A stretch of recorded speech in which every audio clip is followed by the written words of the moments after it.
Pauly. Hey, Vanessa, how are you?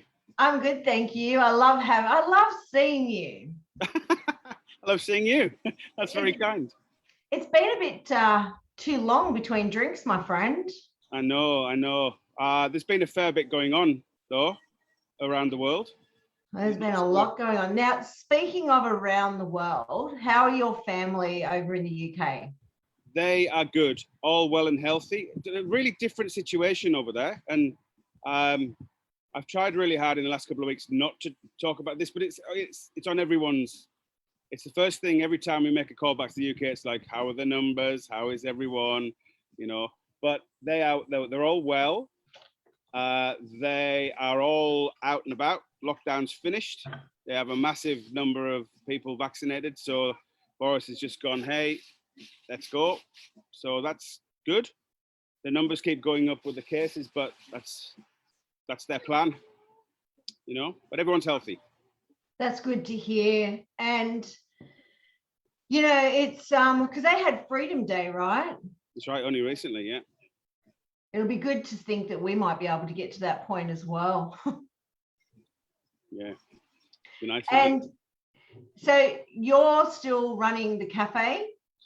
That's all I'm doing at the moment, I suppose. And I feel very lucky that this is still here. This little place operates 7 days a week, and I'm officially well, I guess I was unemployed. You know, my two major corporate roles have paused, and I haven't been in the city for 6 weeks, maybe a month, maybe a little bit longer. So I'm finding great comfort in being able to come back to this little kitchen and first of all keep myself busy and operate and employ people. Let's face it, that's pretty important. And do some things and you know, try and make a bit of cash. Yeah, but it's good to be here. It's my kind of spiritual home now. That's actually really nice to hear, because I was only wondering how it would work with your corporate consultancy gigs and whether they would come to a halt or put on pause. Yeah. At the moment, that's a shame. I'm sorry to hear that. No, it is. It's I'd looked after two very big companies for a fair amount of time, and one recently, a new one, and I was only 3 months into this particular role, but they're massive companies, and you've got to look at, like, these companies are feeling the same hits as everyone else, and even more so. You know, if you're turning over $40 million a year, and you're 70% down, that's a difficult thing to sleep on. Absolutely.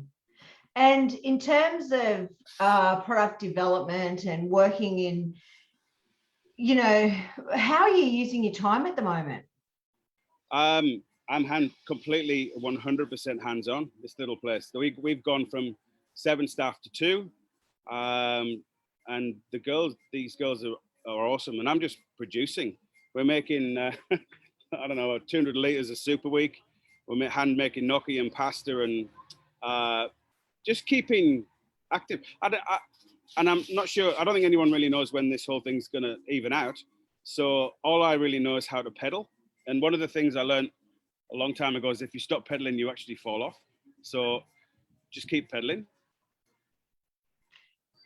That's one thing I love about you is it's your positive attitude. And I know that you say to me, but Vanessa, I'm not always like that. And I get that, because we all have bad days, but you still have this ability of being able to see opportunities that exist even through a really stormy time. Yeah, I think that. And I spoke to a friend of mine who's gone through an awfully gritty divorce, and it was awful. And we kind of worked out after a couple of beers that the emotion that we call love is double-ended, right? So at one end you've got like infatuation, love, and at the other end of the same emotion you've got hate. It's the same thing. So you can love someone with the same ferocity as you hate them. And I worked out that any emotion is linear. So I worked out that there's stacks of uncertainty and negative emotion around, which leaves this gaping gap for positivity. So we found last year when we went into lockdown first time around, is that people were clamoring for something to be positive around and some end goal.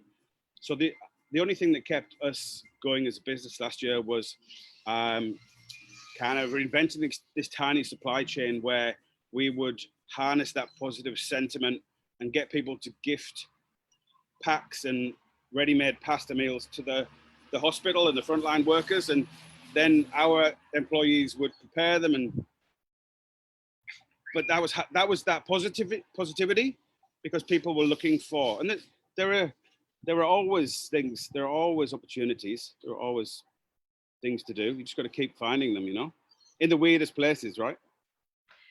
Yeah, you're very interesting. You have got an entrepreneur spirit though, and I actually really admire that about you. I love the way, even your creativity and the way that you market your businesses has a certain flair to it that not everybody has. Where did you learn that skill? And also, by the way, by the time we've finished with this conversation, Yep. just make sure that when you go home, you can walk through the door. Why? Because your head will swell up. Hardly. No. I have loved music my whole life and had DJed from a very early age. Like I was 16 and bought my first set of decks and was a hip hop DJ. And then when house music appeared in England very early, we used to run house night. We used to run house and garage nights on a shoestring. So we had to do all of our promotion ourselves, had to design the flyers, put the posters up, all of that kind of that marketing that we would normally pay for, we would do ourselves. So I found and still do it really interesting to kind of come up with a brand, I suppose. And honestly, you should see my social accounts. There's like 30 or 40 ideas waiting just in a queue for the right time, So for instance, we had an idea about 18 months ago that I was just dying for a proper English Sunday roast with Yorkshire puddings and a roast rib of beef and some horseradish, and I couldn't get it anywhere, So I was like, wouldn't that be a great idea for company? We just kind of made a social profile, and then we made a couple of pages and then parked it and went, it's called the Butcher's Dog, right? Because every time you saw a butcher's dog, they're always running down the street with the sausages flailing from their mouths, and they're always really super happy, and as you would being a butcher's dog. And that's how I wanted to feel. And we parked it 18 months ago, and then somebody said to me, like 48 hours ago, why didn't you make those Yorkshire puddings, dude? And I was like, all right, so Sunday we start the Butcher's Dog on Sunday. So something else to do.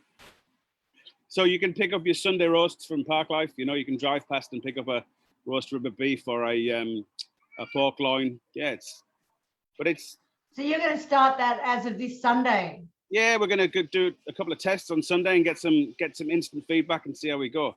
But that's like you got to throw a lot of darts. Some don't hit, and you've got to remember, and you'll know this more than others, is that I've started half a dozen things that didn't work. But, and I hear you, and I mean, at the end of the day, the money has to be in your bank account to know whether it worked or not. But to the outside world, the ideas and the fact that you just grabbed it and ran with it, it did work.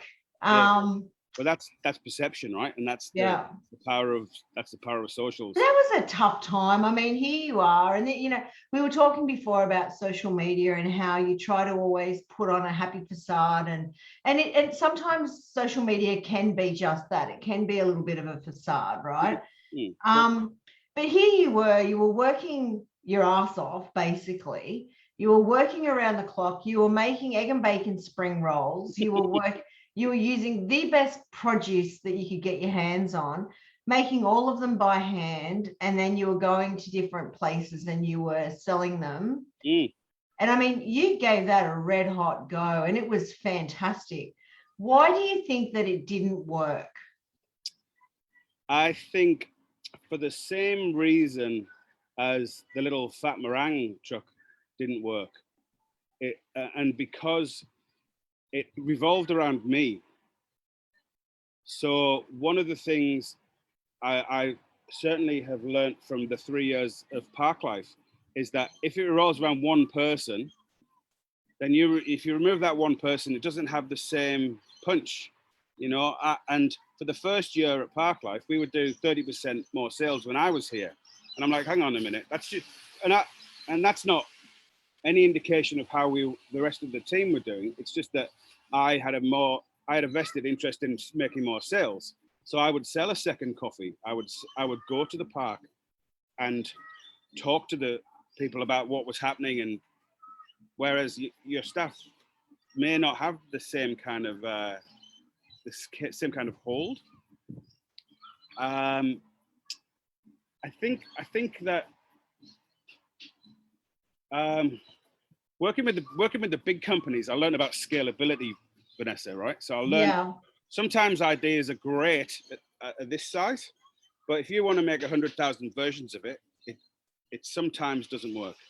Yeah. You know, and you just got to, like, I think with the base spring rolls and fat meringue, we had a great time. It was awesome. And from the outside, from somebody else's perspective, it was a raging success, right? We had great social media following. We had great write-ups, loads of supporters. But at the end of the day, you've got to look at it through an accountant's eyes and go, is it actually making me $1? You know, I was working my balls off. Yeah, you actually were. And I have to say, I remember the night, or I think it was early morning, when you were traveling down the expressway and the van actually came detached from the car. Yeah, it was wild. And I think that it was, I don't know how you would have picked yourself up after something like that happening. That would have been devastating.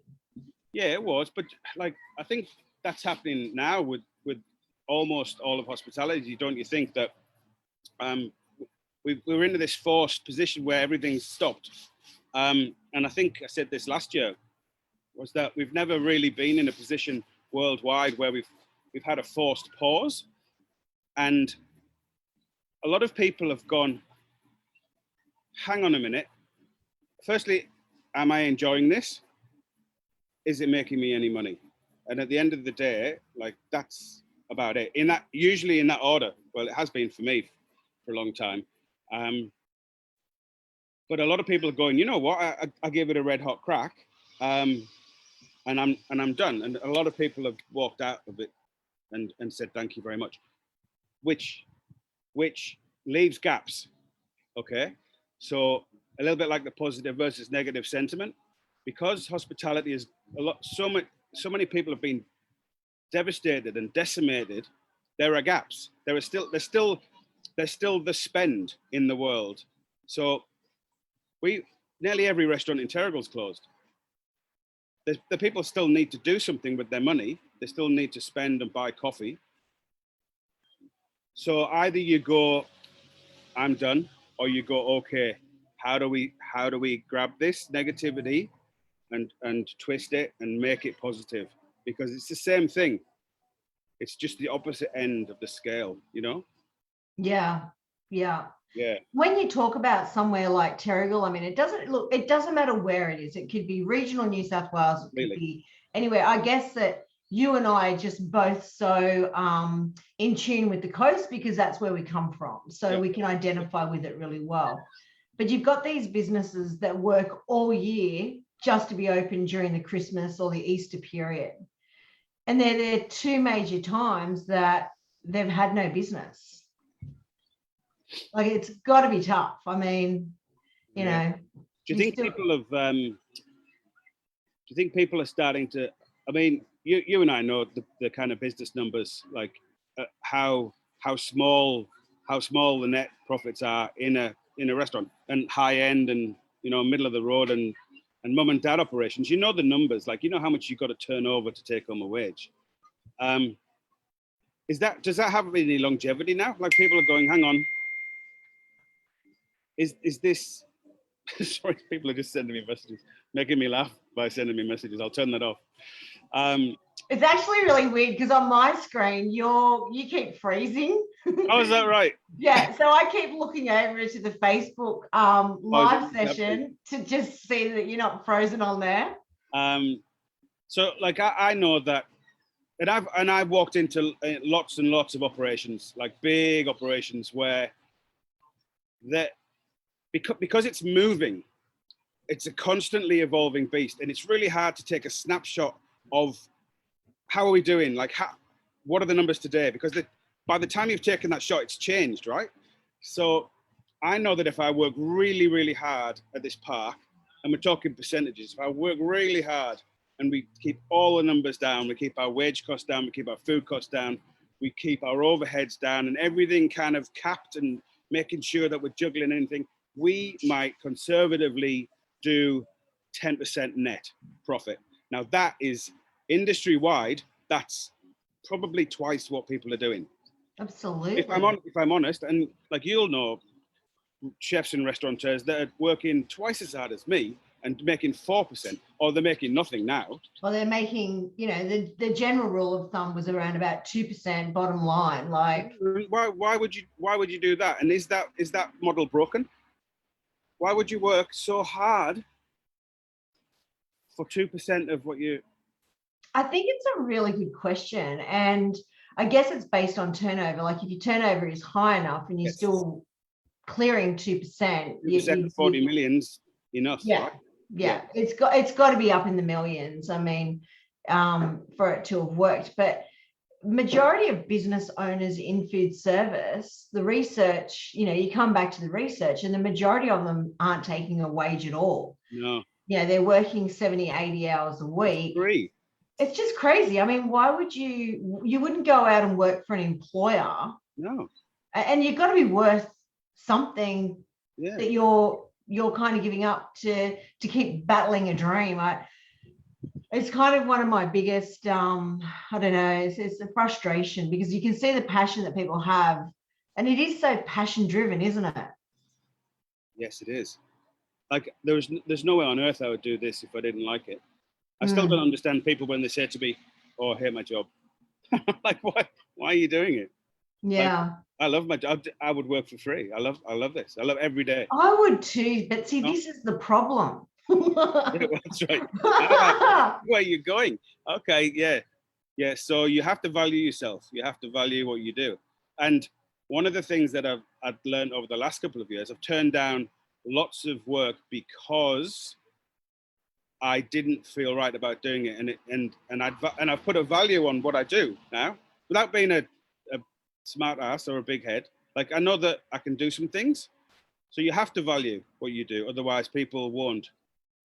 Well, you haven't spent the last 25 years of your life dedicated to a craft to be at the pinnacle of the career that you're at, to not be able to then pass that on. Yeah. And you go into these businesses.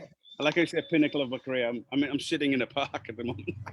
That's the Oh, pinnacle. yeah, but you know what? That's where we're at the moment. No, I know what you mean. If you weren't at that point, I mean, you look at your career, like, it's been a pretty stellar career. You've got an amazing portfolio. You've diverse. Where did you do your apprenticeship? Sorry? Where did you do your apprenticeship? I did 3 years full time training at home to be a high-end pastry chef. So that's how we got into the UK, into Australia, because they were looking for pastry chefs. So we started, some chef friends and I started at the Chester Grosvenor and Arkle, that had a Michelin star at the time, and gone all over the world. I've lived in 20 different countries, and seen a fair amount of stuff, and worked in everything from burger joints and everything. And I don't know, like, yeah, I'm happy. I don't feel like I need to prove anything. No. And that's settled, like I look at the food that I'm doing now, and I'm really happy. It makes me happy.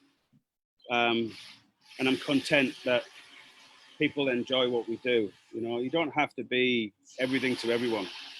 you know. No, but your skills are actually really diverse. I actually didn't know that about you, coming to Australia as a pastry chef. I find that really interesting. What is the type of food now that you really enjoy to play with? Like, what do you like to create? Well, funnily enough, I the biggest gap I had in my kind of repertoire, I suppose, was I couldn't balance Asian flavors. So I'm the whitest man alive, right? I'm like, you couldn't get more European. So I understand fat and salt, and I understand meat. Oh, you know, and the funny thing is, I found myself in this really weird plant-based place that, like, I'd never thought. And we've got history with Australian pork and meat and livestock and top cut, and I eat meat every day. But I found myself in this niche where, through work with the QSRs, and they're desperately trying to find the new holy grail of what is it going to be, the new beyond or the new whatever. I've actually gone back to, you know what, vegetables are really good. And I'm surprising myself. So we're doing stacks and stacks of plant-based stuff. So I'm finding myself down on my mise en place board. This week, we've got like an Exod plant-based duck and shiitakes. I'm like, hang on, that's Asian and vegan. And then all of our banana breads, all of our pastries, all of our muffins, all of our biscuits are vegan. And I'm like, hang on, when did this happen? Like, that naturally and by complete mistake, I've ended up in this place where I feel really quite at home, you know? Yeah, that's interesting. So you've kind of morphed more into an area that you didn't even realize that you were doing it. No, and I've got lots of friends that, 10 years ago, they were like, this is the future. I'm like, whatever. Like, I have to agree with you. I mean, probably one of the hardest aspects of plant-based for me is the fact of all the businesses I've always worked with and for and championed. Yeah. And I'm a big loyal, I'm a loyal person. So I feel like if I'm saying plant-based, I'm doing the wrong thing by, the red meat, this service, the pork. I mean, I've kind of championed them for the last 20 years, but at the end of the day, there's nothing wrong with balance either, right? I mean, we can still love what we love, and then we can love something more. Absolutely. So whereas we would push really hard, especially for the park, because the park's all about kids, health, wellness, outdoors, exercise, and the plant-based diet fits with those kind of values. Yeah. But then we made this absolutely amazing chicken wonton soup, and we can't make enough of it at the moment. So I think everything has its place, right? And if it's good, then it's good. So you can certainly. I'm making me hungry now. If it's good, it's good. It doesn't matter what it is. It's just got to be good. Yeah, no, absolutely. And it is about just making sure that you get that flavor and the taste and the balance into everything. So in terms of, do you think you'll ever bring back the Grill the Chef with yeah, Dino Franklin? That was, what a time. Every time I go into socials, we get a little reminder of, hey, 6 years ago, Paul, you and you. I know, I loved it. Howard Tinker and Dean Franklin. You were with Troy Rhodes Brown or Colin Fastenage or Matty Kemp or Justin North or Tony Bilson, for goodness sake. I know. What a time to be alive. Yeah. I've got a really interesting memory. And it's funny that, like someone like Tony Bilson, who we've just always looked up to as just this god. Mm-hmm. And, here he was cooking in a kitchen in Tuggerah at Benchmark Stainless Steel. Yeah. And you got to know him particularly well. I mean, he stayed at your house. Yeah. There was a moment, he stayed with us for 3 days. And there was a moment, he was upstairs and we were downstairs. And he says, Paul, come upstairs for a second. So I ran upstairs and he says, I need you to try something. And I've got Isabel, who's now 9, in my arms. And he said, I really need you to try this pâté de foie gras.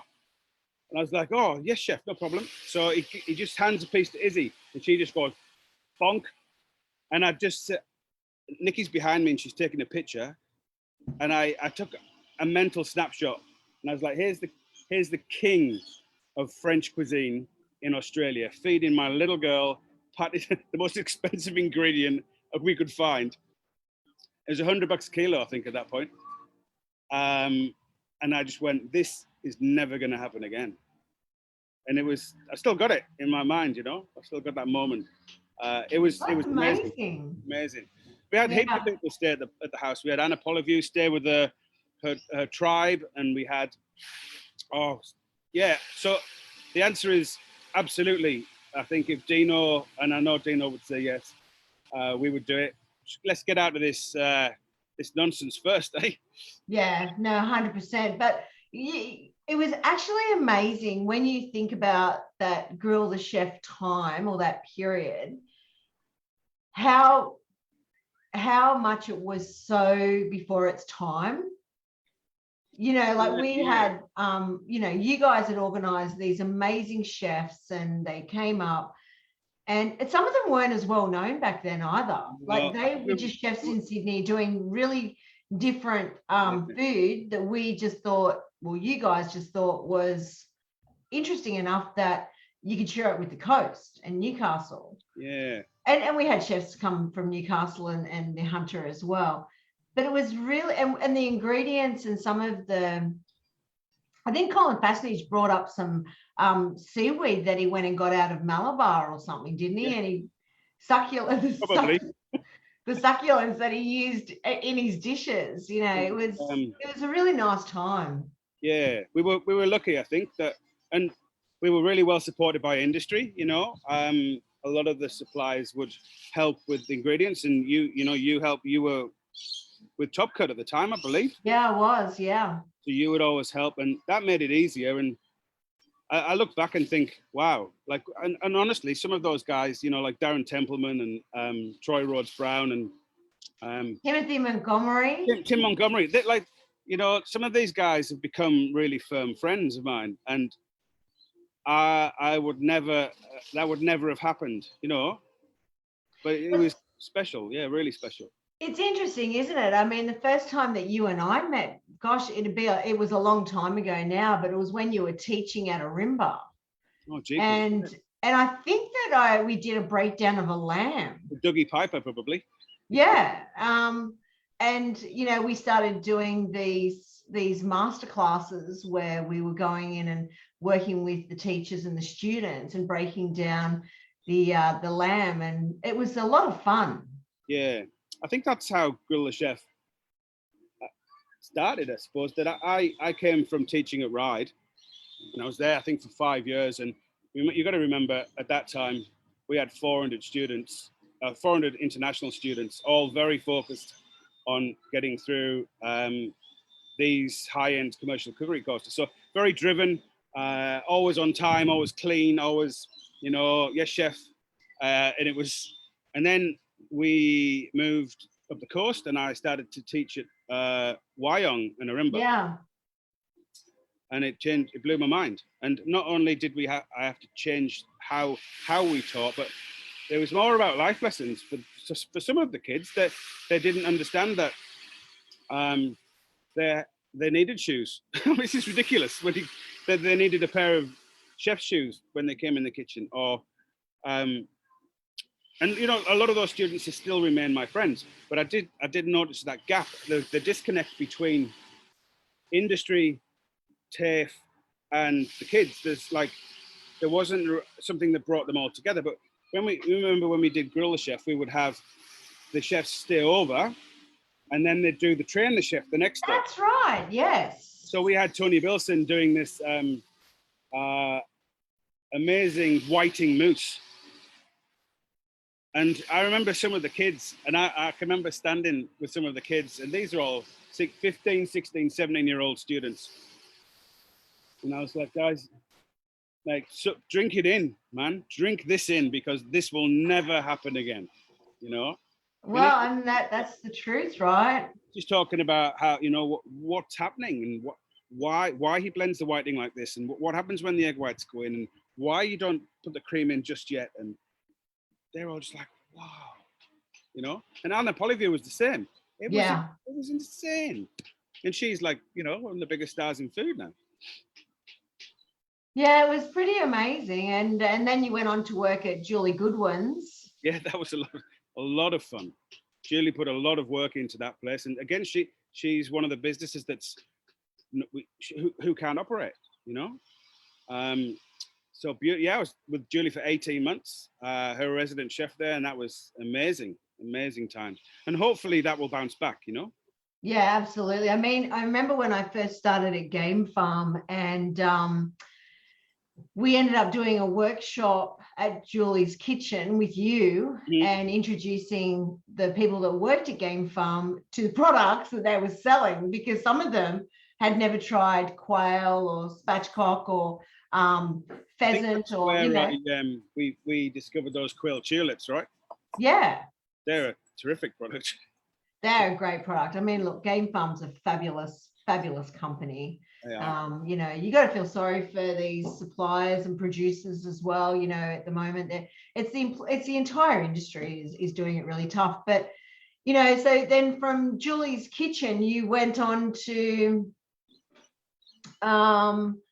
where'd you go? Well. Oh yes, I remember now. Funny you should mention that. You give me a little nudge, I think, towards Guzman and Gomez. You did, yes. You said to me, Paul, hey, listen, these guys are looking for someone to look after their food culture, and I think it could be you.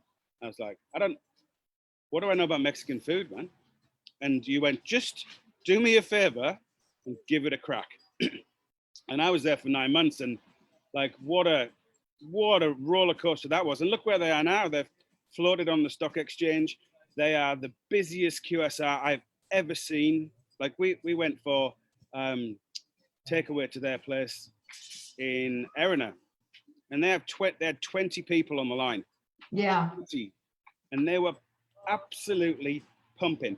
When I was there, we were doing free burrito days, and we would do a burrito every 30 seconds. These guys were nailing it. I've never seen anything like it in my life. And it just shows you what an idea and a dream can do. I mean, Stephen Marks is and you know, and Robert, like they have created something truly unique. And yes, it does go into QSR, yet you know, you did so much work in the development stage, you know, but everything is just so strategic and quality. You know, everything they sell now is produced in Australia. It's almost the opposite of fast food, and that, you know, that's where they're winning, is because you want to feel better about what you eat. It sounds like an advert for GYG. We're not in any way affiliated with GYG. No, but they're using really good ingredients, and like Stephen was and is like he had this incredible ability to see through bullshit. So he would look at me and he'd go, Pablo, and he would know, you know, and I'd be like, man, this is the best potato in the country. This is how you're gonna get fries into your store. And he'd go, Pablo. So he one of the things he taught me was he used to say, be relentless, Paul, be relentless. And I feel that sometimes you don't want to get up, and sometimes it's awful, and you're having a rubbish day, and just keep on going. Yes, he's definitely a very big inspirational person. And, you know, talking about get up and just keep going and all the rest of it. I mean, that's a real challenge at the moment. I started these sessions that we do, and everyone's like, oh, you know, thank you so much, Vanessa. You know, I feel, do you know what? These sessions give me so much joy. It gives me a reason to stay on track and to stay focused. Everyone needs a reason. What are you doing at the moment to make it your reason? That's a really good question. I think that I've got real faith in park life becoming something bigger than it is. Like we're in an enviable position, right? We're waterfront on the most beautiful place in the world. And you got development happening as well, right? We have, yeah. We've got a boardwalk being built around the water, which is seconds away from me. So I guess I've got a bit of a vision that, you know, we keep pedaling here, like in 6 or 12 months, we've got the capacity, and we can do everything out of this little kitchen. It's a tiny little kitchen, but we were doing all my development for fast fuel, all the development for Soul Origin, lots of different Heinz, you know, Kraft, what he's like, stacks of people who come to me as a production, new product development chef, and we would do it here. So I've got great hopes that park life will become incredible, and like, who knows where it needs to go. Like, does it need to go anywhere?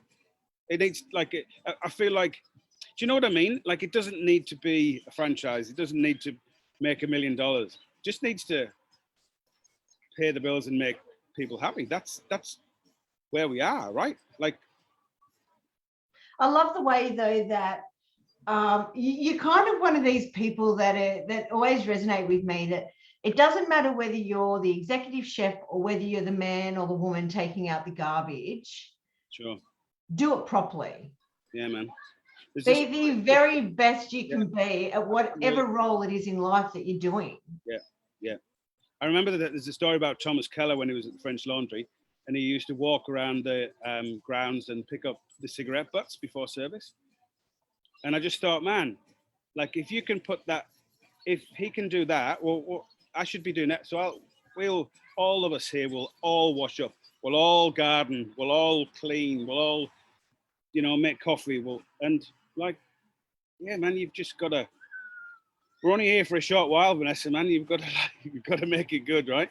Absolutely, you do. Speaking of making it good, another aspect to Pauly Mac that I just find so interesting is your connection to music. Ah. And not just your connection to it, you actually do it. like you're the doof doof. There was a time when I was 19, and my wife and I, or my girlfriend at the time, who's my wife, Nikki, were getting on a bus, and the bus was going to take us to Austria. So this was our first overseas job when I was 19 and she was 17. And we're going to go and run a ski lodge in the Alps. And as we got onto the bus, a friend of mine came to say goodbye, and he handed me what was a magazine called Mix Mag Update. So it was like a monthly magazine, dance music magazine. But every 2 weeks they used to put out a small version that had the dance charts in it. And he handed it to me, he said, "You might want to have a look at that, buddy." And I was like, "Oh, yeah." So anyway, we wrote a song about 2 weeks beforehand, and it was at number 14 in the charts, right? So Nikki's already got onto the bus, and I'm like, there's my new life with a woman I love. I'm leaving my family behind. I'm going to go and be a chalet maid, I suppose, in a ski lodge in Austria for crystal holidays. And then there's my pal going, "This is it. We've made it." So like, my life could have been very, very different. And those boys that stayed at home went on to tour with the Prodigy. They now they have multiple clubs, multiple record labels, and like, I still do lots of stuff, lots of DJing, lots of radio shows and stuff. But it could have been a totally different path.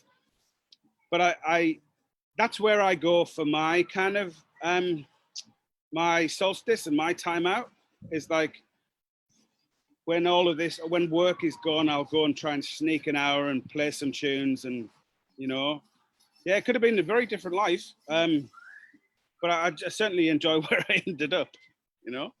It is amazing though, when you do look back on your life journey and on your career today, and you always get these forks in the road, and it's like, well, if I was to go down this path, where would it have led me? And yet if I'd gone, I've chosen this path and look where I am today. It'd be interesting to see over your lifespan how many of those forks in the road that you have. Every day. I think us that go in search of them, we probably have them a little more often. No, I agree. And there were times when I'd made decisions and think, oh, but it's all worked out in the end, Did you ever have any doubt that it wouldn't? I think I wouldn't be human if I didn't have any doubts. Sometimes I think, what on earth am I doing? And you know what? I have to say that my missus, bless her, she's put up with so many new ideas. I'll come home with this wacky idea, and I'm like, Nikki, this is it. What we're gonna do is we're gonna fill meringues with nitrous oxide. Now listen, and then we're gonna get a food truck. And she's like, yep. And bless her, she supported me 100% of the way, And I don't know. Yeah, I don't know where I would find anyone else like her. She's pretty amazing. Yeah, I actually, I agree with you on that. She's a very patient and beautiful soul, your wife. I think she's my, she's my, we're yin and yang. We're completely opposite. And goodness knows, I often tell the story to my kids who love this because we went to catering college with two twins called Norman and Michael Farquharson, right? Who Norman went on to work at Claridge's, very, very talented chef. And Norman said to me, Paul, I think there's a girl that you might like. And I was like, oh yeah, I was 18, I suppose.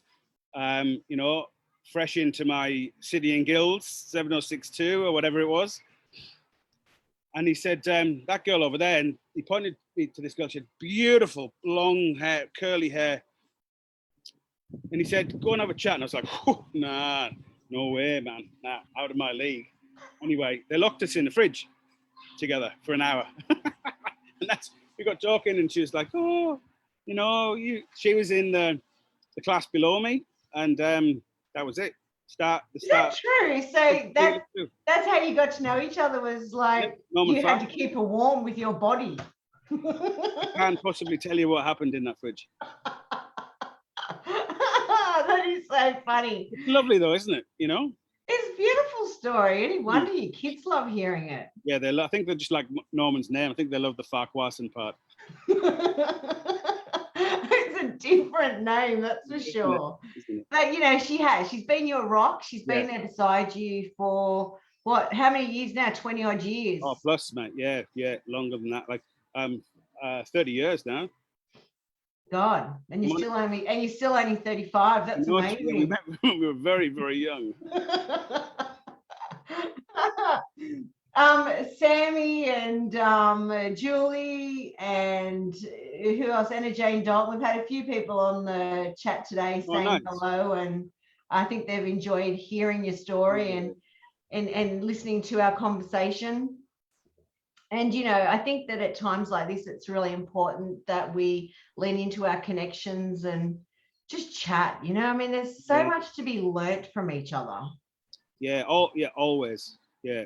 I think it's just and a lot of people feel, and I've done this and I'm absolutely guilty of this, is that I'll get calls and I'll just go, oh, I'm not really I don't want to really connect today, and that's okay.